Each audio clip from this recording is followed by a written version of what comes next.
ಅತ್ಯಂತ ಪವಿತ್ರವಾದಂತಹ ಪರ್ವಕಾಲ ಇವತ್ತು ಪದ್ಮನಾಭ ತೀರ್ಥರ ಪೂರ್ವಾರಾಧನೆ.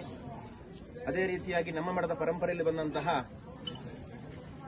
ವೇದವೇದ್ಯ ತೀರ್ಥರ ಆರಾಧನೆ ಕೂಡ ಹೌದು. ವಾದಿರಾಜರ ಸಾಕ್ಷಾತ್ ಶಿಷ್ಯರ ಆರಾಧನೆ ಇವತ್ತು. ಹಾಗಾಗಿ ಈ ಇಬ್ಬರು ಮಹಾಗುರುಗಳ ಆರಾಧನೆಯ ಪರ್ವಕಾಲವನ್ನು ನಾವು ಎಲ್ಲಿ ಆಚರಿಸಬೇಕು ಅಂತ ನಾವು ಯೋಚನೆ ಮಾಡ್ತಾ ಇದ್ದಾಗ ಪದ್ಮನಾಭ ತೀರ್ಥರ ಸನ್ನಿಧಿಯಲ್ಲಿ, ಜಯತೀರ್ಥರ ಸನ್ನಿಧಿಯಲ್ಲಿ ವೃಂದಾವನದಲ್ಲಿ ಭಗವಂತ ಬರವಳ ಹಾಕಿಕೊಟ್ಟಂತಹ ಸಂಕಲ್ಪ ಅಂತ ಭಾವಿಸ್ತೇವೆ.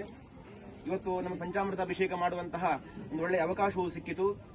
ಈಗ ನಮ್ಮ ವೃಂದಾವನ ಗಡ್ಡೆಯಲ್ಲಿ ಈ ಹಿಂದೆ ಅನೇಕ ಬಾರಿ ಪಟ್ಟದೇವರ ಪೂಜೆಯನ್ನು ಮಾಡಬೇಕು ಅಂತ ಒಂದು ಸಂಕಲ್ಪ ಇತ್ತು. ಆದರೆ ಆ ಸಂಕಲ್ಪ ಪದ್ಮನಾಭ ತೀರ್ಥರ ಆರಾಧನೆ ದಿವಸವೇ ಹೇಳುವಂತಹ ಒಂದು ಇಚ್ಛೆ ಇತ್ತು. ಅದಕ್ಕೆಲ್ಲವೂ ಕೂಡ ಸೂತ್ರಪ್ರಾಯವಾಗಿ ಸುಭೇಂದ್ರ ತೀರ್ಥರು ನಿಂತು ಎಲ್ಲ ಉತ್ಸವವನ್ನು ನಡೆಸ್ತಾ ಇದ್ದಾರೆ.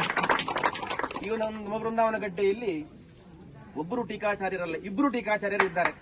ಅಂತಹ ಪ್ರಾಚೀನ ಟೀಕಾಚಾರ್ಯರು ನಮ್ಮ ಪದ್ಮನಾಭ ತೀರ್ಥರು ಹಾಗೆ ಜಯತೀರ್ಥರು ಇವರ ಸನ್ನಿಧಾನ ಇರುವಂತಹ ಈ ಒಂದು ಆಚಾರ್ಯರ ಸಿದ್ಧಾಂತವನ್ನು ಬಹಳ ಎತ್ತರಕ್ಕೆ ಕೊಂಡೊಯ್ದಂತಹ ಇರುವರು ಮಹಾನ್ ಭಾವರು, ಪ್ರಾಚೀನ ಟೀಕಾಕಾರರು ಇವರ ಸನ್ನಿಧಾನ ಇರುವಂತಹ ಈ ಕ್ಷೇತ್ರದಲ್ಲಿ ನಾವೆಲ್ಲ ಸೇರಿದ್ದೇವೆ.